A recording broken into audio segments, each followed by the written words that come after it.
Hello everyone, and welcome back to Mecbraman. In today's tutorial, we're going to design this elegant spiral pencil holder completely in SolidWorks. At first glance, it may look like a complicated surface model, but you'll see that it's actually created using just a few powerful features combined in the right order. And this is the completed SolidWorks feature tree. Instead of rebuilding the entire model from scratch, I'll roll back the feature manager and walk you through the design process step by step. This way, you can clearly see how each feature contributes to the final result. Everything starts with a simple circular sketch. Although the final model looks quite complex, its foundation is actually very simple.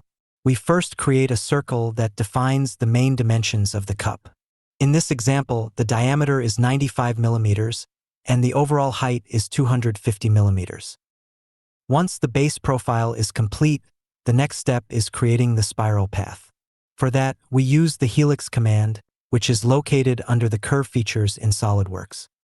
The Helix command allows us to generate a precise spiral by defining parameters such as height, pitch. After selecting the circular sketch, SolidWorks automatically creates a smooth helical curve that wraps upward around the central axis.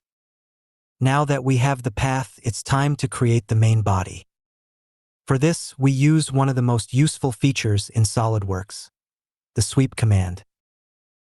Within just a few seconds, SolidWorks generates this beautiful twisted tubular shape that forms the main body of the pencil holder. At this point, however, the model isn't ready yet. Because the body follows a spiral path, the area where we want to attach the handle isn't perfectly flat. If we look at the model from the front, we can clearly see that this surface is slightly inclined.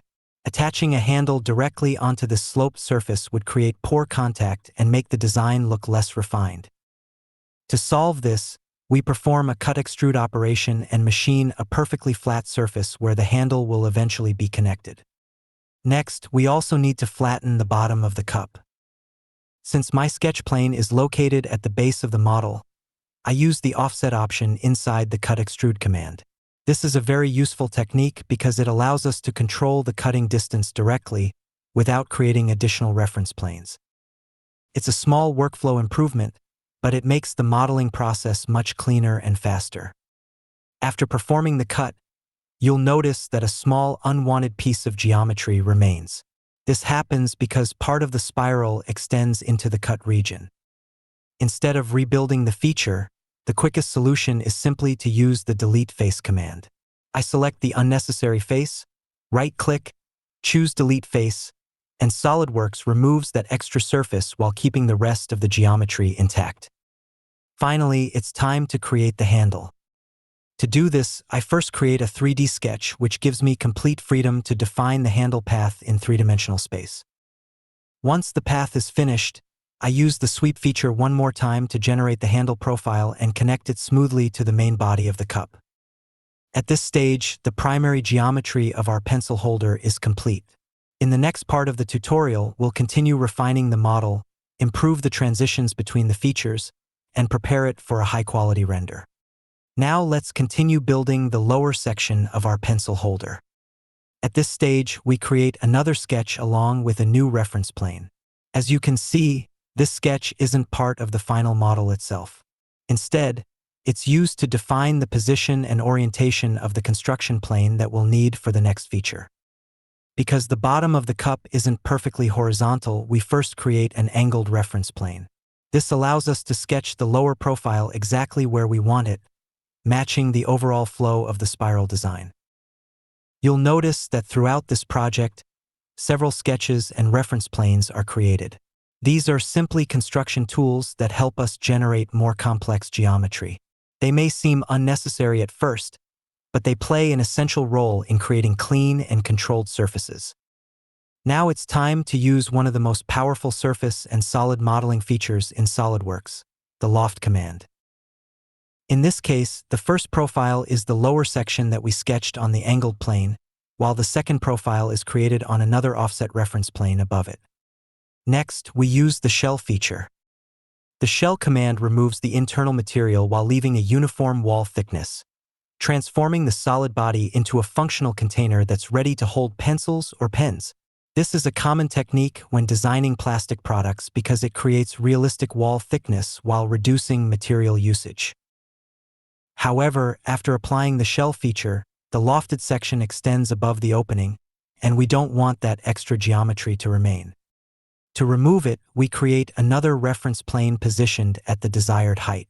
Using this plane, we apply the split command to divide the body into two separate solid bodies. We simply delete the upper portion, leaving a clean and open top. Finally, because the spiral body and the lofted bottom now exist as separate solid bodies, we use the combine command to merge them into a single solid part. At this point, the main geometry of our pencil holder is complete, and we're ready to move on to the finishing details in the next part of the tutorial.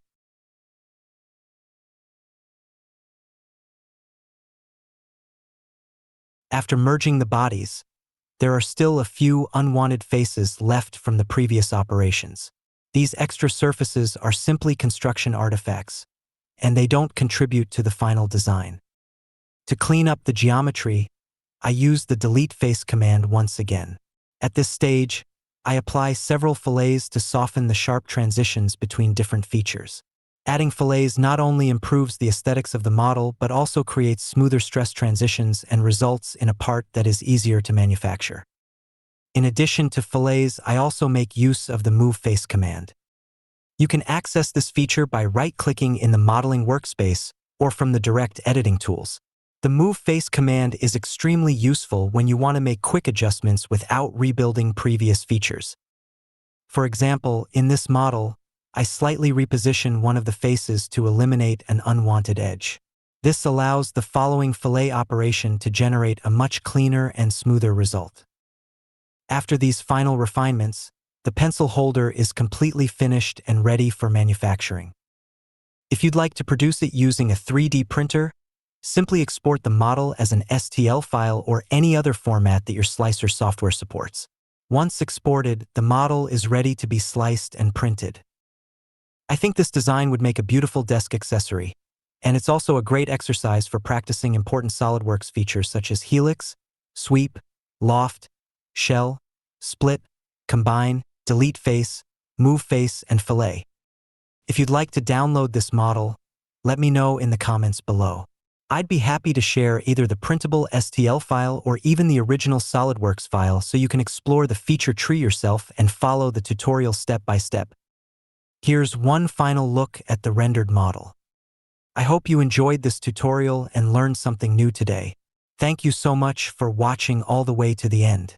If you found this video helpful, please don't forget to like, subscribe, and share it with your friends. And if you have any questions about this design or SolidWorks in general, leave them in the comments below. I read every comment and I'll do my best to answer as many as I can. Thanks again for watching, and I'll see you in the next tutorial here on MechProman. Goodbye, and happy designing!